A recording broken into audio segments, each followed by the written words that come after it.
Cuando nosotros predicamos del Antiguo Testamento, debemos tener presente algo que llama teología bíblica. La teología bíblica, cuando uno estudia teología bíblica, nos muestra la progresión del plan de salvación a medida que va avanzando las historias de la palabra.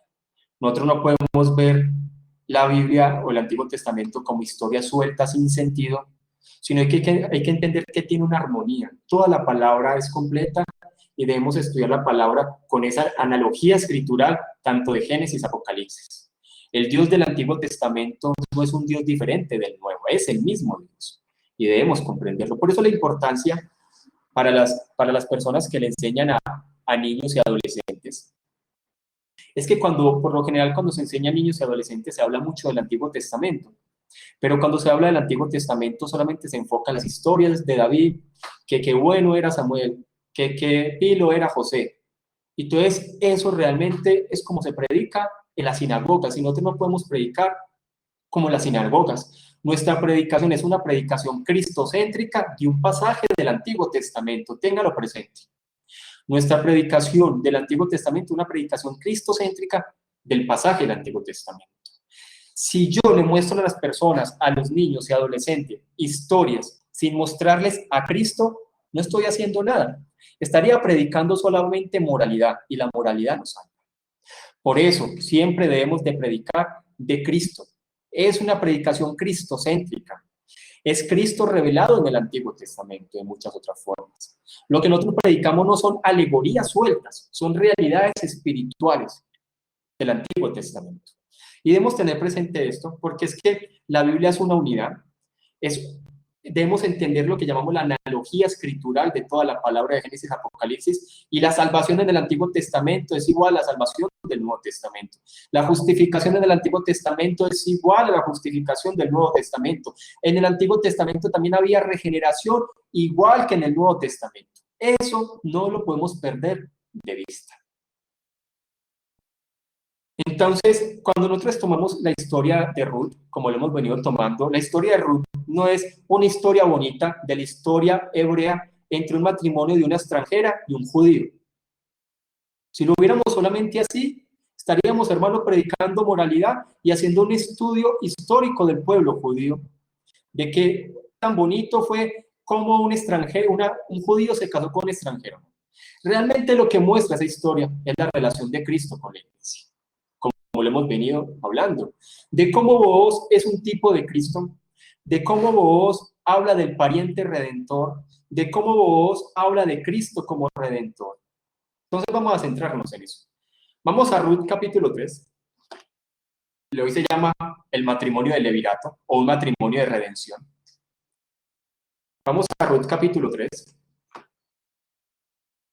Recordemos que nosotros predicamos expositivamente, digamos, de porciones de la palabra, avanzando. Predicar del Antiguo Testamento cristocéntricamente no es fácil. ¿Sí? Uno puede cometer bastantes errores. Por eso es necesario que sea Dios dirigiéndonos con respecto a esto. Vamos al libro de Ruth. Recordemos que el libro de Ruth está enfocado en la historia de los jueces. La historia de Ruth con Noemí es el tiempo en que estaban los jueces. Y escrito en Ruth capítulo 3, ya les digo desde qué versículo, desde el versículo 1 hasta el versículo 10. Y vamos a hablar sobre 10 versículos. Vamos a leerlo primeramente todos juntos, por favor. Ruth y Booz en la era. Dice, después le dijo su suegra, Noemí, hija mía, ¿no he de buscar hogar para ti para que te vaya bien? ¿No es Booz nuestro pariente con cuyas criadas tú has estado? He aquí que él avienta esta noche la parva de las cebadas. Te lavarás pues y te ungirás, y vistiéndote tus vestidos irás a la era, mas no te darás a conocer al varón hasta que le haya acabado de comer y de beber. Y cuando él se acueste, notarás el lugar donde se acuesta, e irás y descubrirás sus pies, y te acostarás allí, y él te dirá lo que hayas de hacer. Y ella respondió, haré todo lo que tú me mandes. Ruth capítulo 3, y en este momento vamos en el versículo 5. Descendiendo pues a la era, e hizo todo lo que su suegra le había mandado. Y cuando Booz hubo comido y bebido, y su corazón estuvo contento, se retiró a dormir a un lado del montón. Entonces ella vino calladamente, le descubrió los pies y se acostó. Y aconteció que a la medianoche se estremeció aquel hombre y se volvió, y he aquí una mujer estaba acostada a sus pies. Entonces él dijo, ¿quién eres? Y ella respondió, yo soy Ruth tu sierva. Extiende el borde de tu capa sobre tu sierva, por cuanto eres pariente cercano. Mire qué impresión, por cuanto eres pariente cercano. Ya vamos a hablar sobre eso. Y él dijo, bendita seas tú de Jehová, hija mía. Has hecho mejor tu postrera bondad que la primera, no yendo en busca de los jóvenes, sean pobres o ricos. El primer punto, voy a dividir esta predicación en 3 puntos. El primer punto se llama la explicación del matrimonio de levirato. El segundo punto es la organización de la responsabilidad de redención de Booz. Y el tercero es la implementación de ese plan. ¿Qué es el matrimonio de levirato? Voy a hablar sobre el primer punto. Recordemos que el pueblo judío era una nación teocrática que vivía bajo leyes que Dios les colocó. Sus leyes eran diferentes en muchas cosas a las de las otras naciones. Era un pueblo apartado para Dios, en donde lo que era sus leyes morales, sus leyes civiles y sus leyes ceremoniales eran completamente diferentes a las de las otras naciones. Habían ciertas cosas en las leyes civiles que se parecían a las otras naciones, pero había una gran diferencia. Entre esas leyes había algo que llamaba el matrimonio de levirato o el Goel. ¿Qué es el Goel? El redentor. Jesús es nuestro Goel, redentor. Booz era el Goel, el pariente cercano de Ruth. Esta es una palabra hebrea, Goel, el redentor. Esta palabra Goel es utilizada en otros contextos, pero en este contexto el Goel es el redentor. En la ley judía existía algo exactamente en Deuteronomio capítulo 25, ahorita vamos a ver unos versículos sobre esto, que cuando había un matrimonio judío, y en el matrimonio judío una mujer quedaba sin esposo y quedaba sin hijos, descendencia, el familiar de ese esposo muerto tenía la responsabilidad de casarse con esta mujer con un fin. ¿Cuál era el fin? Que el nombre del clan de esa persona no se perdiera, ni se perdiera la heredad, ni se perdiera el nombre. Era algo que Dios había colocado en el pueblo judío para que ningún nombre de los clanes, en este caso de Elimelech, se perdiera. Entonces, por tal motivo, debía de casarse con un pariente cercano para que el hijo de esa relación, este hombre haberse casado con la mujer de un familiar muerto, de un hombre muerto, el primer hijo tomara la heredad y tomara el nombre del pariente muerto, y así la heredad no se perdiera y así el nombre del clan no se perdiera. Estas leyes nomás existían en el pueblo judío. En otras naciones las heredades se perdían y se mezclaban. Dios le dio una heredad con el fin que permaneciese. Recordemos que el hijo de Ruth y Booz está dentro de la descendencia, o mejor dicho, dentro de la línea mesiánica, y Dios tuvo un propósito con todo esto. Y recordemos que hay 2 gentiles que pertenecen a la línea mesiánica: Rahab, que era la madre de Booz, y Ruth, que era la esposa de Booz. Entonces, volvamos a leer el versículo 1 y 2. Versículo 1 y 2, Ruth capítulo 3 dice: después le dijo su suegra, Noemí, hija mía, ¿no he de buscar lugar para ti para que te vaya bien? ¿No es Booz nuestro pariente con cuyas criadas tú has estado? He aquí que él avienta esta noche la parva de las cebadas. ¿Qué podemos aprender de este primer punto? Recordemos que antes de que Noemí se fuera para Belén, ya Noemí le había dicho a Orfa y a Ruth que ellas todavía estaban muy jóvenes y lo que debían de hacer era buscar un esposo y formar nuevamente una familia. Orfa tomó su rumbo hacia Moab, Ruth se quedó con Noemí, y esa frase que nosotros hemos dicho que es espectacular, que dice: tu Dios será mi Dios, tu pueblo será tu pueblo, donde tú vayas yo iré, donde tú mueras también yo moriré. Es espectacular esa frase, así parafraseada. Noemí estaba muy pendiente de tener o establecer un hogar para Ruth. En el Antiguo Testamento, digámoslo así, en los tiempos pasados orientales, en esa época oriental, las mujeres por lo general buscaban un proveedor, porque eran los hombres los que se encargaban de proveer en el hogar, y las mujeres se encargaban del hogar. Es importante que nos contextualicemos históricamente. Las mujeres veían como algo honroso el matrimonio y los hijos. Por tal motivo, era poco común ver una mujer sin proveedor, porque siempre buscaban un proveedor para sostener el hogar. Por tal motivo, Noemí estaba buscando eso para Ruth. Y mucho más al ver que Booz de alguna forma estaba tratando muy especialmente a Ruth. Noemí le hace esta declaración a Ruth que ella quería, y lo que más quería es que ella tuviera un hogar y tuviera algo establecido, porque aún estaba muy joven.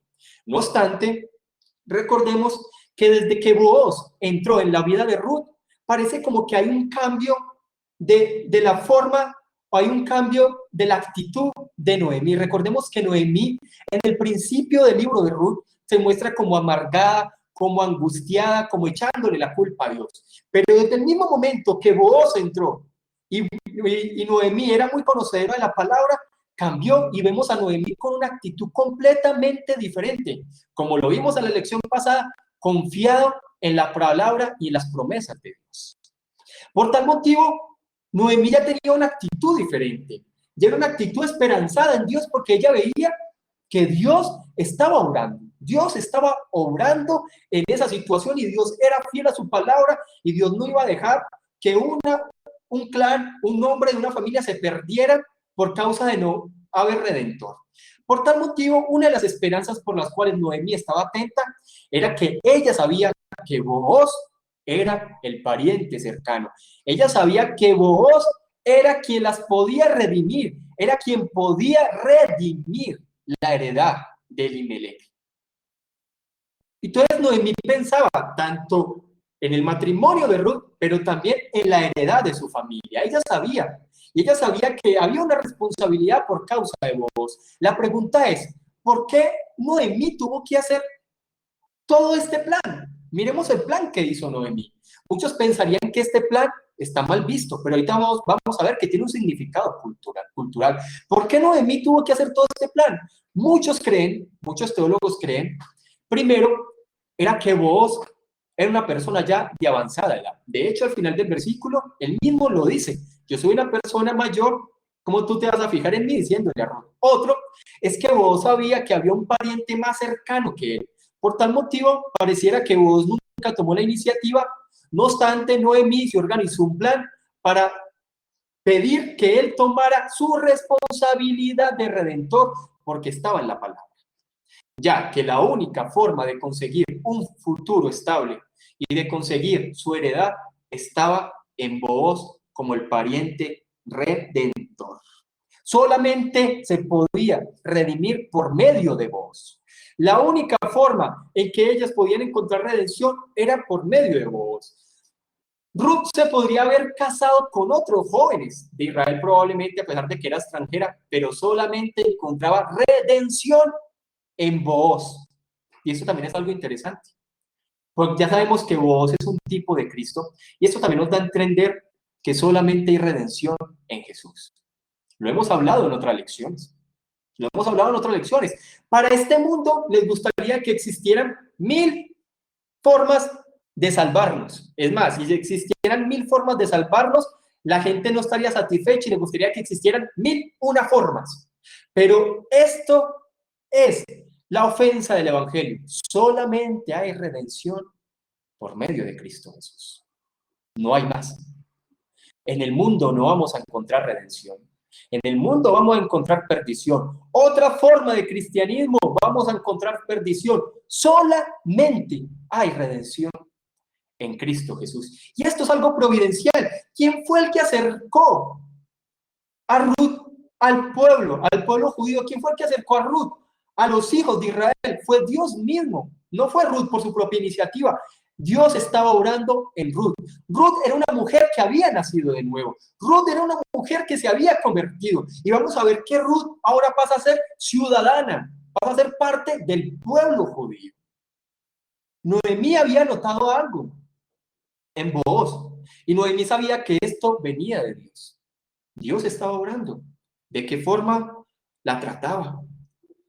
Pero Noemí estaba esperanzada era en una promesa que estaba en la ley. en la promesa del Goel. Mira qué impresionante. Recordemos que el pueblo judío era una nación teocrática y se basaba completamente en lo que llamamos nosotros Pentateuco. En ese momento no se había escrito nada más, solamente existía el Pentateuco. Estamos hablando en el tiempo de los jueces. Conocían la ley. Noemí parece ser que es una mujer que conocía la ley. Booz también la conocía de alguna forma. Y ella, Noemí, estaba esperanzada en la palabra de Dios. Estaba esperanzada en la promesa del Goel. Y ella sabía que Dios era fiel para cumplirla. Providencialmente, Dios fue organizando todo. Los sacerdotes enseñaban constantemente la ley al pueblo judío en ese momento, que era un pueblo que apenas estaba estableciéndose, donde no había rey. Dios permitía que se levantaran ciertos jueces para juzgar la nación, pero el pueblo judío sabía que su rey era Dios mismo. Mire, hay que entender en la providencia de Dios. Hay que entender Dios cómo organiza todo, de la forma como vemos que Noemí estaba angustiada al inicio. Dios providencialmente la fue dirigiendo, pero una actitud que tuvo Noemí era que estaba esperanzada en la palabra. Si nosotros no estamos esperanzados en la palabra, vamos a seguir con una actitud angustiante, tribulada y de ansiedad. Debemos, de la misma forma como nos muestra Noemí, que ella estaba enfocada en la palabra, que ella se sostenía en algo que estaba en Deuteronomio 25 para que la redención fuera cierta y que Dios era fiel para cumplirlo, también debemos ser los creyentes. Sujetarnos de la palabra en este tiempo, porque si en este tiempo de angustia y de tribulación y no sabemos qué va a venir de aquí en adelante, debemos sujetarnos en la palabra, porque el creyente no está para colocar sus ojos en su corazón, ni sus ojos en lo que sucede en el planeta Tierra, sino tener fe en la palabra y sostenerse en la palabra, porque nosotros vivimos por fe y no por vista. Entonces sigamos en la historia. Noemí decide tomar la iniciativa. Ella sabía que era una responsabilidad de Booz de redimirla. Era una responsabilidad. Por tal motivo, lo que estaba haciendo Noemí no era un acto como de provocación, como hay veces muchas personas han querido mostrar esta historia de Ruth como si fuera un acto de provocación, no, sino lo que nos muestra era que realmente estaba exigiendo algo que estaba en la ley. Miremos Deuteronomio 25, miremos cómo funciona este matrimonio de levirato. No pierdan ahí, vamos a Deuteronomio. Recordemos que el Pentateuco, lo que era Génesis, Éxodo, Números, Levítico, Deuteronomio, era lo que tenía en ese tiempo las personas que vivían en el tiempo de los jueces, o sea, en el tiempo de Ruth y Noemí. Deuteronomio 25, del 5 al 10, dice de la siguiente forma. Ya coloquemos esto acá. Deuteronomio 25,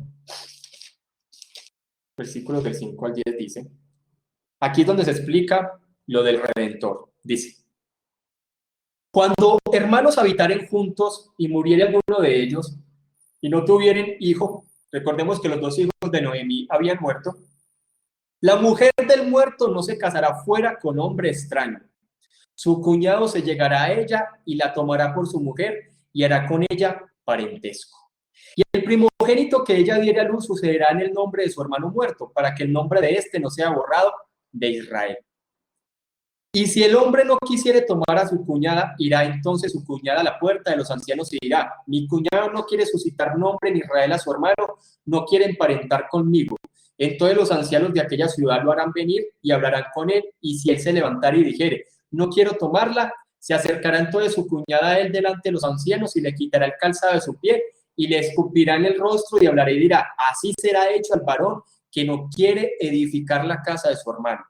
Y se le dará este nombre en Israel, la casa del descalzado. O sea, podemos ver que este matrimonio de levirato no era un mandamiento, no obstante, era una exigencia, era una responsabilidad que debían de tener todos.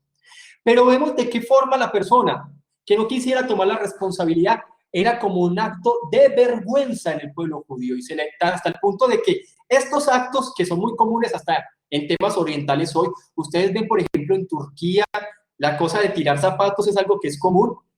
Es algo como un acto de vergüenza. El solo hecho de que le tirara el zapato y le escupiera en la cara es un acto de vergüenza, que también hoy en día tiene un significado en el Oriente Medio.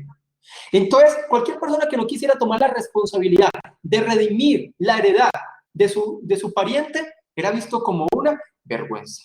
Vemos que todo lo que se está cumpliendo aquí era de acuerdo como está la palabra. Y algo que anhelaba Noemí era la redención de la heredad, la redención del nombre de su esposo. Ella también estaba ahí involucrada y también Ruth. También nos muestra de la necesidad de anhelar la redención. Y anhelar la redención nos debe llevar a santificarnos. Los que estamos haciendo el estudio los miércoles sobre el tema de escatología, dice que cuando veamos que aquel día se hace, o cuando veamos o entendamos y perseveremos y entendamos y deseamos la venida de nuestro Señor Jesús, eso nos debe llevar a santificarnos. Entender y anhelar la redención nos debe llevar a santificarnos. Nosotros también debemos anhelar estar en la eternidad. Nosotros también debemos anhelar estar con nuestro Señor Jesús. En este momento estamos cumpliendo según su voluntad, pero debe ser un anhelo. Entonces, ¿qué aprendemos de este primer punto? De este primer punto aprendemos que nuestra esperanza debe estar en las promesas de la palabra y creer que Dios las cumplirá fielmente. También, ¿qué aprendemos de este primer punto? Que Jesús es nuestro Goel, nuestro pariente redentor que nos redime, nos da vida eterna y un nombre con los hijos de Dios. Nosotros vamos a ser redimidos y tenemos una heredad eterna y nuestro nombre va a estar eternamente presente ante Dios. Eso es la heredad. Solamente tendremos redención eterna, vida eterna por medio de Jesús. Sigamos avanzando, vamos para el punto 2. Organizando la propuesta de responsabilidad de redentor. Entonces Noemí sabía que Booz tenía una responsabilidad que cumplir. Ella toma la iniciativa. Centrémonos en el tiempo de esa época en el Oriente Medio, donde los matrimonios eran organizados por los padres. Recordemos que en ese tiempo no funcionaban los matrimonios como funcionan acá, que cada persona decide con qué casarse, miramos a ver una opinión de los padres, oramos. No, en aquel tiempo los matrimonios eran organizados por los padres. En este caso, Noemí era casi una madre para Ruth, por tal motivo ella estaba organizando todo el matrimonio. Era común los matrimonios organizados. De hecho, en la actualidad, en esas regiones todavía hay matrimonios organizados por los padres. Miremos el versículo 3 al 5, Ruth 3, versículo 3 al 5. Ruth capítulo 3, volvamos allá.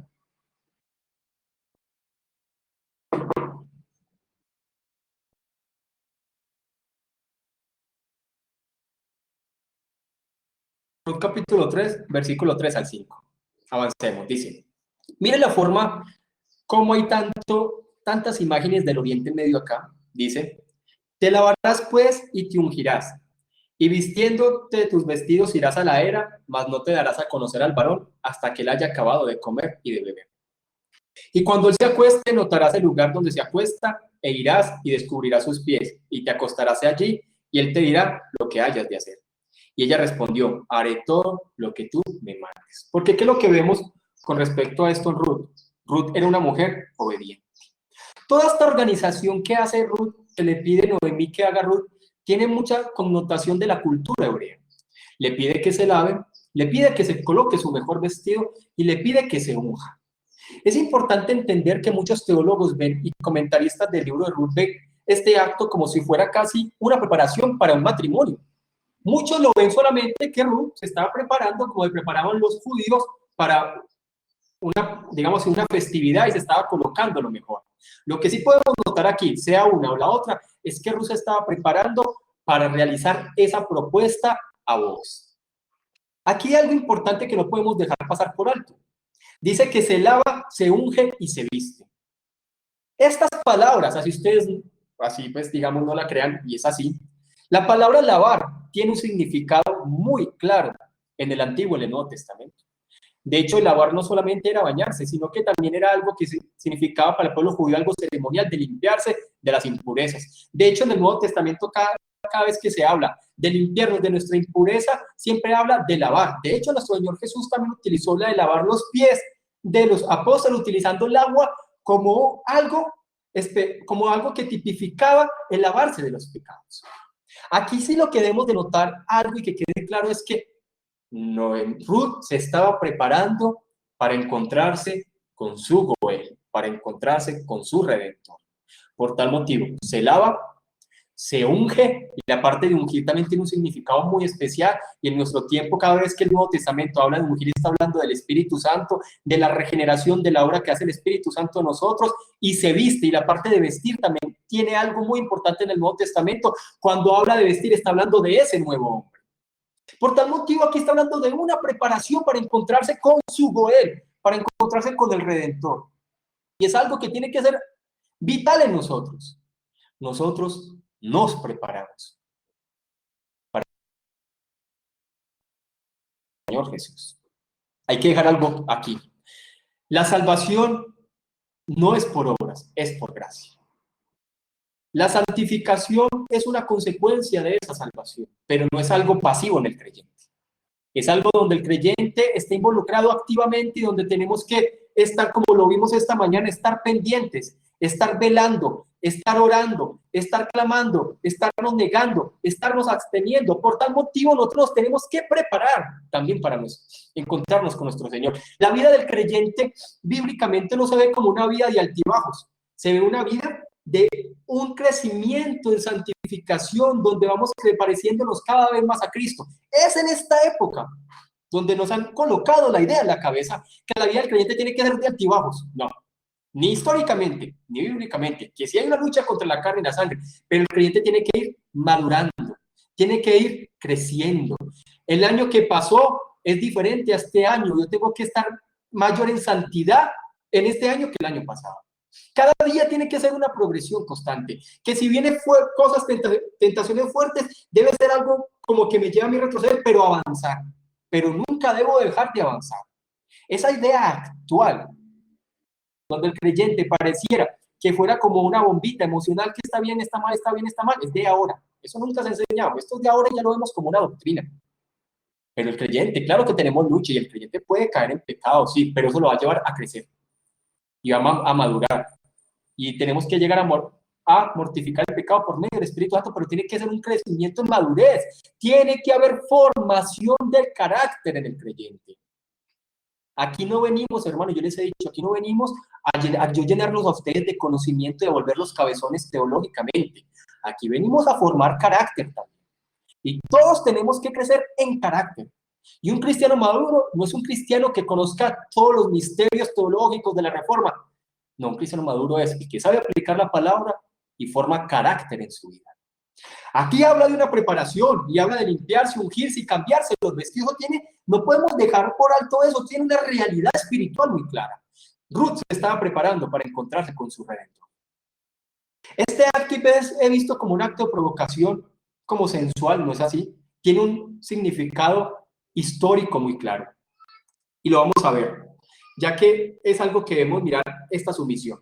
Cuando vemos que Noemí le pide que vaya y se encuentre con vos y se coloque a los pies, recordemos que el pueblo judío era un pueblo que estaba lleno de muchas ilustraciones cotidianas. Por eso Jesús les hablaba constantemente por ilustraciones. Él les decía, yo soy el pan, yo soy la luz, yo soy la puerta, yo soy el pastor de ovejas. Eran tantas las ilustraciones que tenían que lo veían en su constante vivir. Hoy vemos un judío actualmente, tiene muchas cosas que tienen significado espiritual para ellos. Por tal motivo, cuando veamos este acto, debemos comprenderlo culturalmente como lo veían los judíos. Cuando se habla de colocarse a los pies, está hablando de colocarse a disposición y a la sumisión bajo la dirección de vos. Mejor dicho, era como que Ruth le estaba diciendo, yo confío en ti, yo sé que tú eres mi pariente redentor, coloco mi destino y mi futuro en tus manos. Se estaba sometiendo a la vida de vos. Tenía que ser en el momento indicado. Entonces, Noemí le organiza todo y le va mostrando cómo tiene que ir organizando todo paso a paso. Tenía que ser en el momento indicado. Le dice, va a estar comiendo, va a estar bebiendo en la tarde, para ir dándole las palabras en este tiempo. Era muy común que en el tiempo de la cebada se colocara en la brisa de la tarde, porque cuando se estaba trillando la cebada se tiraba hacia arriba y en la brisa de la tarde se llevaba toda la hojarasca, digamos así, todo lo que sobraba.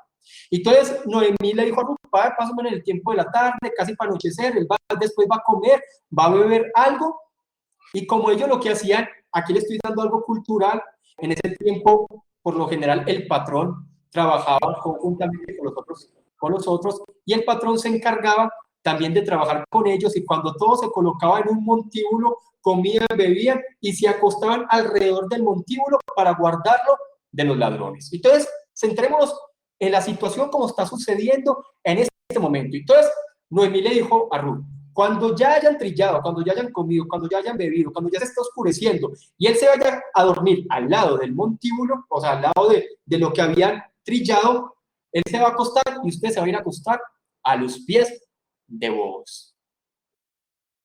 Y cuando se acueste, él se va a despertar y tiene que esperar la respuesta que él le da. Por eso le dice, y va a esperar y usted va a hacer todo lo que él le diga. ¿Qué es lo que tenía que hacer Ruth? Tenía que reclamar ese mandato que estaba en Deuteronomio 25. Le decía, tú eres mi pariente redentor, tú tienes una responsabilidad de redimirme. Mire qué interesante esto. Vos tenía una responsabilidad. Y eso es muy claro, vos lo sabía, lo vamos a ver que vos de hecho ya lo sabía, no lo toma por sorpresa. Me imagino que él ya lo habrá pensado, como algunos teólogos dicen. ¿Sí?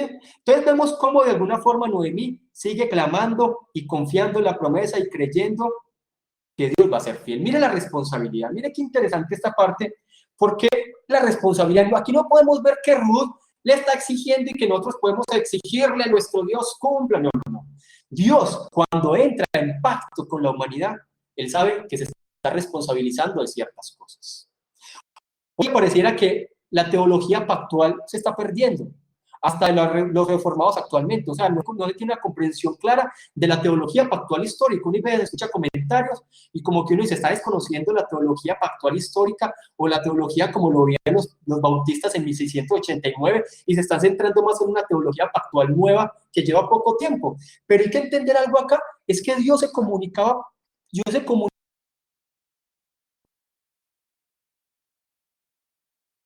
por medio de pactos. No entendemos que por medio de pactos vamos a tener una comprensión errada de muchas cosas. Dios siempre entra en pacto con la humanidad. Y cuando Dios entra en pacto con la humanidad, Él se compromete a realizar ciertas cosas. Por eso nosotros tenemos que confiar en Jesús como nuestro Redentor. Y nuestro Padre se compromete a cumplir todo lo que Él prometió. No es que nosotros lo hagamos, que lo cumpla, no, no. Él tiene una responsabilidad que Él mismo se comprometió y Él mismo lo va a comprometer porque todo lo que Dios promete, Él lo cumple. Es lo que estamos viendo aquí.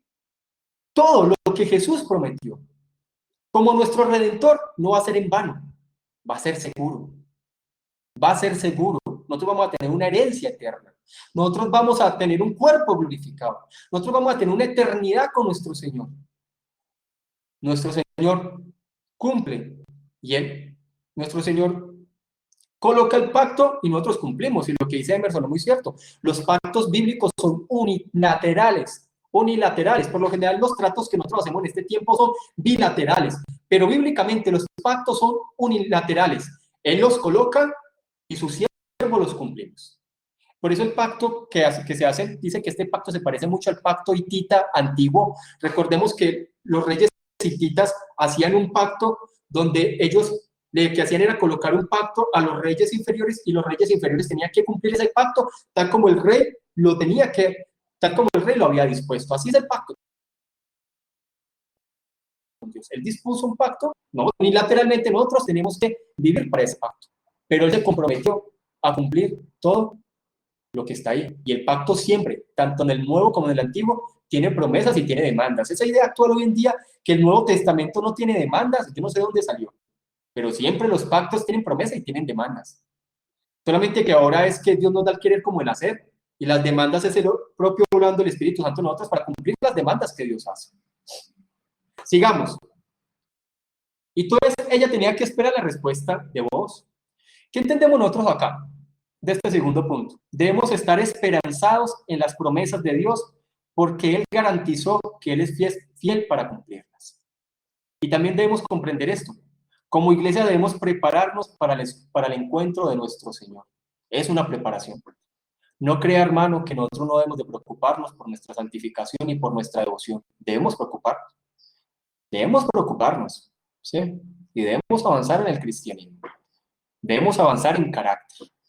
Preocúpese, hermano, y preocupémonos todos. Si avanzamos más en conocimiento y disminuimos en carácter, ahí, qué pena se los digo, no hay nada.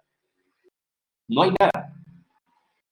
Debemos ir avanzando en conocimiento y creciendo en carácter.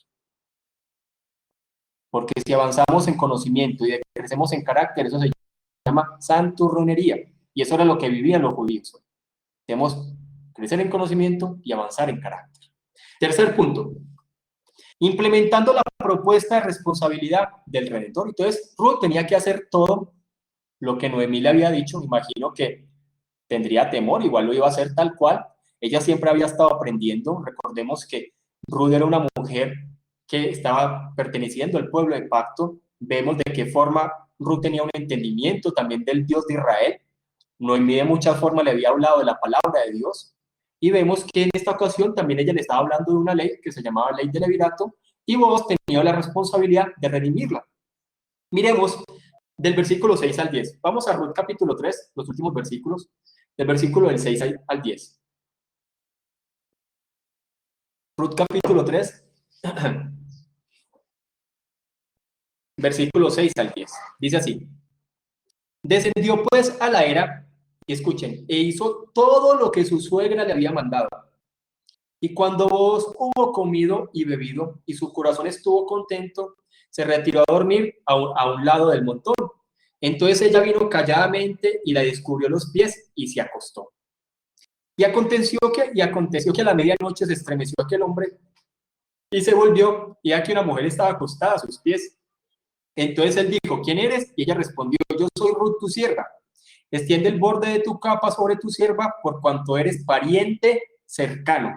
Y él dijo: bendita seas tú de Jehová, hija mía, has hecho mejor tu postrera bondad que la primera, no yendo en busca de los jóvenes, sean pobres o ricos. Vemos aquí claramente que Ruth era una mujer obediente. Ruth hizo específicamente todo lo que Noemí le mandó. Aquí Ruth no se acercó como una víctima. Aquí Ruth se acercó como una sierva humilde. Y aquí va a estar claro la enseñanza de esta porción que acabamos de leer. Recordemos y ubiquémonos que en ese tiempo no había las superlámparas en la oscuridad como hay aquí en ciertos lugares, ¿no? No había lámpara, quiere decir que la oscuridad era una completa oscuridad. Mejor dicho, vos cuando se despertó no sabía a quién veía. De pronto vos pensó que era un ladrón. Por eso Ruth le tocó declararle que ella era ella. No se veía casi nada, se veía muy poco. Pero esta parte habla muy claro y es del sometimiento. Recordemos que los pies tienen un significado claro en el largo de toda la palabra. Esto no es algo fuera de la palabra. Los pies tienen un significado muy claro. Y aquí Ruth se estaba sometiendo a vos. Y habla muy claro del tipo de vos, como Cristo, que nosotros también, ante nuestro Redentor, tenemos que someternos a sus pies.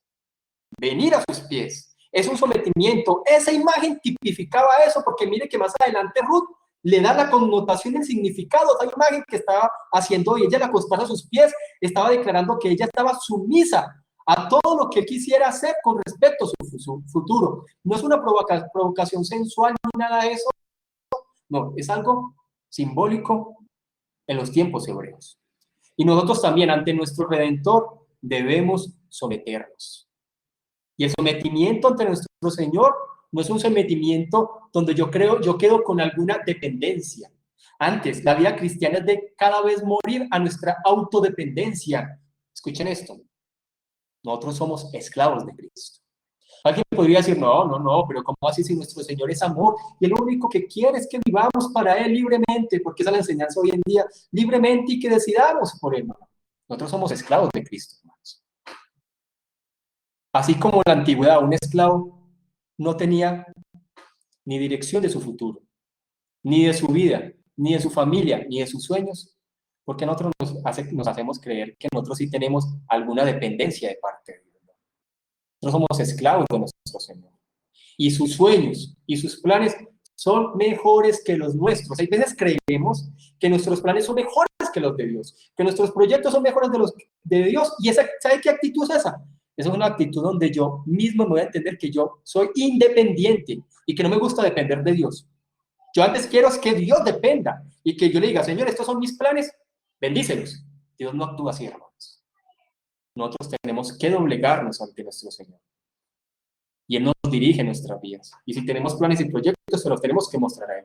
Pero tenemos que morir a nuestra dependencia. Hay veces queremos depender mucho de nosotros y no depender de Dios. Emerson dice: pienso así como Ruth en la oscuridad, debería ser nuestra sumisión al Señor. Sí, qué interesante eso también, ¿cierto? Debe ser una entrega completa ante nuestro Señor.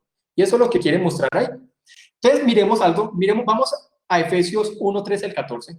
Efesios 1, 13 al 14 para que podamos comprender a dónde quiero llegar. Efesios capítulo 1, versículo 13 al 14. Efesios capítulo 1, versículo 13 al 14.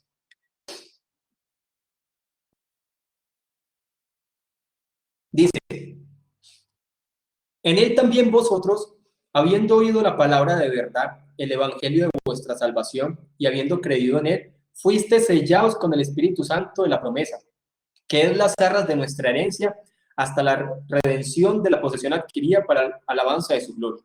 Uno podría decir, eso suena muy bonito, tenemos las arras de nuestra herencia, y ves, no entendemos el significado real que eso quiere decir. ¿Sabe cuál es el significado real? Que de la misma forma como al ganado, llegan y le colocaban una marca, y decía, esta es la propiedad de este ganadero. Lo que quiere decir con respecto a eso, cuando el Espíritu Santo habita en nosotros y cuando habla de las arras está hablando como algo de compromiso, está dando a entender que nosotros somos posesión de Dios. Nosotros no nos pertenecemos a nosotros mismos, hermanos. Nosotros no fuimos liberados del pecado para pertenecernos a nosotros mismos. Nosotros fuimos liberados del pecado para someternos ante nuestro Señor. Sigamos avanzando. Boaz notó la presencia de alguien y Ruth, ella misma se dio a conocer, y Ruth inmediatamente le lanzó la propuesta. Pero lo que estaba aquí mostrando es que ella estaba en completa sumisión ante su Redentor. Era como diciéndole, te respeto, confío en ti, coloco mi destino en tus manos. Eso no es lo mismo que nosotros hacemos ante nuestro Señor. Confío en ti, mi destino está en tus manos. Me niego a muchas cosas en mi vida, no a muchas cosas, me niego a todo lo que es mi vida, porque la vida cristiana es de negación y abnegación. Ruth está diciendo, coloco mi destino en tus manos. Y mire la palabra que ella misma dice, ya no era Ruth la moabita, era Ruth la sierva. Mire que ahí deja claro esa parte, no era Ruth la moabita, ya era Ruth la sierva. Y se extiende el borde de tu capa sobre tu sierva. Ya no aparece en esta porción de la palabra, como muchas veces dice Ruth la moabita, ahora Ruth la sierva. Ya Ruth no era una moabita. Ya Ruth ya no era extranjera. Ya Ruth no estaba fuera del pacto. Ahora Ruth era parte del pueblo judío. Ella iba a ser redimida juntamente con el territorio y juntamente con la heredad. Eso era lo que era Ruth. Ahora era sierva de Boaz. ¿Y cómo Dios utilizaría todo esto? Para mostrarnos, ya no era la Ruth la moabita, ya no era mala sierva. Nosotros ya no somos gentiles, hermano. Nosotros ahora somos ciudadanos del pueblo de Dios. Ya no somos extranjeros ni advenedizos, como dice el versículo, ni estamos lejanos a los pactos. Ahora somos cercanos y pertenecemos a los pactos y somos hechos hijos de Dios y conciudadanos juntamente con aquellas personas que aparecen en el Antiguo Testamento. Dios es el que tiene el control de todo. Por eso tenemos que someternos ante nuestro Redentor. Tenemos que disponer y entregarnos, te entrego toda mi vida. Es una sumisión completa, nuestros proyectos, nuestros anhelos, todo se debe entregar a nuestro Señor. Todo, hermano, nuestros proyectos, todos nuestros deseos, nuestro porvenir, todo debe entregarse ante nuestro Señor. Debemos dejar de ser independientes y depender más de nuestro Señor. No pertenecemos para nosotros mismos, somos mayordomos. Todo lo que nosotros tenemos, somos mayordomos. Nuestra familia, nosotros somos mayordomos de nuestra familia. Nuestros empleos, nuestros talentos, nada es de nosotros. O lo que Dios nos da como creyentes. ¿Sí? ¿Ustedes me escuchan bien ahí?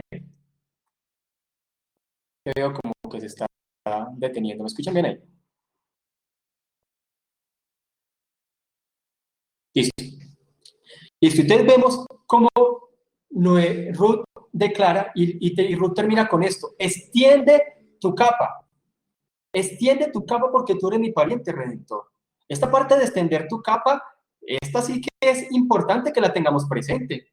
Cuando se habla de extender tu capa, aún en este tiempo, en la antigüedad como en la actualidad, lo utilizan mucho los árabes y los judíos. De extender la capa, recordemos que los árabes y los judíos por lo general utilizan una capa o un velo, algo especial. Y cada vez que en sus matrimonios lo que hacen es extender esa capa hacia su mujer y tiene un significado más fuerte para nosotros que somos occidentales, y es que esa mujer le pertenece a él.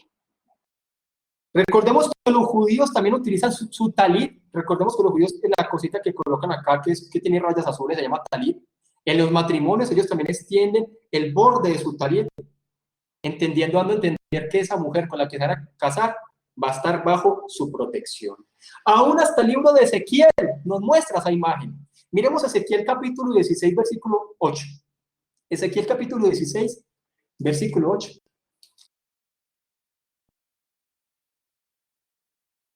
Ezequiel capítulo 16, versículo 8, dice: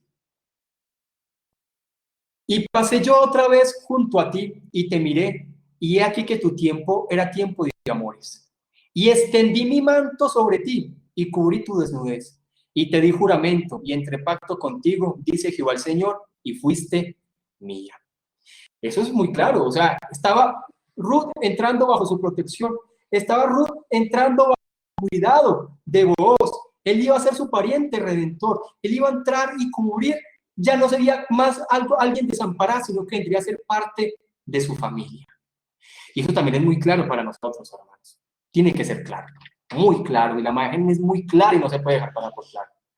Vos, como tipo de Cristo Redentor, Jesús extiende su capa ante nosotros, el borde de su capa o de su manto. Por eso nosotros tenemos una unión con Cristo tan vital que pareciera que en este tiempo se desconoce. Se desconoce la unión con Cristo. Nosotros tenemos una unión con Cristo vital.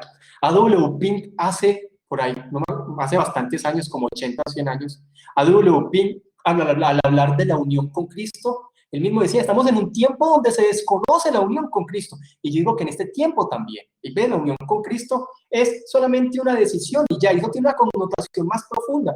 Yo les quiero leer algo con respecto a la unión con Cristo que decía A.W. Pink. A.W. Pink es uno de los teólogos de la historia que más me gustan a mí. O sea, a mí me gustan muchos teólogos, pero es uno de los que más admiro en su forma de escribir. Y él decía, el tema de la unión espiritual es el más importante, el más profundo y además el más bendecido de todos los presentes en las Santas Escrituras. Y sin embargo, si bien es triste afirmarlo, no hay otro tema que sea hoy tan descuidado. La expresión unión espiritual es desconocida en la mayoría de los ámbitos cristianos, profesantes, y donde es empleada se le otorga un significado tan rebuscado que solo lleva un fragmento de esa preciosa verdad. Nosotros estamos unidos con Cristo. Es el Padre quien nos atrajo, pero la unión espiritual con Cristo no solamente en este tiempo, va mucho más allá, tanto antes de la creación del mundo, ahora y en el futuro. Nuestra unión es tan vital, hermanos, tan vital, que cuando Cristo habla de esa unión del creyente con Él, lo relaciona con muchas imágenes. Él dice, yo soy la vid y ustedes los pámpanos. Él mismo dice, yo soy el pastor, ustedes las ovejas. Pablo él mismo dice, Él es la cabeza, nosotros su cuerpo. Nosotros somos como piedras vivas de un templo. O sea, la unión es tan vital con Cristo que va más allá de creer que solamente nos reunimos los domingos y ya. Es una unión espiritual, aún antes de la fundación del mundo. Boyce, un teólogo también muy reconocido, él decía lo siguiente: a partir de todas estas expresiones podemos decir que la unión del creyente con Cristo es un concepto extremadamente amplio, que tiene que ver no solo con nuestra experiencia actual de Jesús, sino que también se remonta a la eternidad pasada y se extiende hacia adelante, al futuro sin límite. Estamos hablando que siempre, por ejemplo, Pablo decía, nosotros estamos en Cristo, fuimos elegidos en Cristo, estamos con Cristo. Pablo habla mucho de eso. O sea, va mucho más allá de que nosotros podamos comprender una reunión simplemente los domingos, la unión con Cristo. Y el solo hecho de que Él sea nuestro Redentor, que Él extendió el borde de su capa, es una unión. Nosotros pertenecemos a Él, somos posesión suya, somos sus esclavos. Pero es una relación de comunión profunda. Y Boaz termina reconociendo la actitud de Ruth. Y dice, usted pudo haberse casado con personas más jóvenes, usted pudo haberse casado con otros, pero hay que entender que Ruth se pudo haber casado con otros jóvenes, pero solamente había redención en Boaz. Ruth se pudo haber casado con otras personas que no les podía pero no había sido redimida. Solamente pudo ser redimida porque ella también pertenecía a todo eso que venía como un paquete de redención por ser de parte del terreno y el nombre de la familia de Elimelech, pero solamente en vos encontró redención. Por eso a mí me importa mucho también los jóvenes y adolescentes, y me gusta que en esta congregación también tengamos varios jóvenes y adolescentes y niños, porque es que muchos pensarían que los jóvenes tienen que estar entregados al mundo, tienen que entregar a otras cosas, pero han escogido lo mejor, ¿cierto? Y también es por la misericordia de Dios y es Dios que los ha traído, pero no están enfocados en vivir como el mundo, sino que quieren a Cristo y es su Redentor. Amén. Finalizo con estas frases, qué pena ahí me demoré como 50 minutos, pero bueno. Las frases de esta porción diría, al venir a Cristo debemos entregarnos por completos como siervos y que Él dirija mi vida. Somos redimidos y estamos bajo la protección y dirección divina. ¿Amén? Vamos a orar. Vamos a orar. Padre, gracias Señor por estas porciones del libro de Ruth, porque sabemos que debemos predicar todo el consejo de la iglesia, no solamente el Nuevo Testamento, sino también el Antiguo Testamento, porque sabemos que es tu plan progresivo, Señor, de redención. Te entrego, Señor, mi vida, te entrego la vida de mis hermanos. Ayúdanos, Señor, que podamos comprender cada vez más tu palabra y que podamos entender la necesidad que tenemos de nuestro Señor Jesús. Nuestro Señor Jesús es el único que puede redimirnos, Él es nuestro Goel, es nuestro pariente redentor, y sabemos que por medio de Jesús tenemos herencia eterna y tenemos un nombre perpetuo en los cielos. Te damos, Señor, a ti la gloria, la honra y el honor. En nombre de Jesús. Amén. Amén. No se vayan a ir, hermanos. No se vayan a ir, que sigue los anuncios.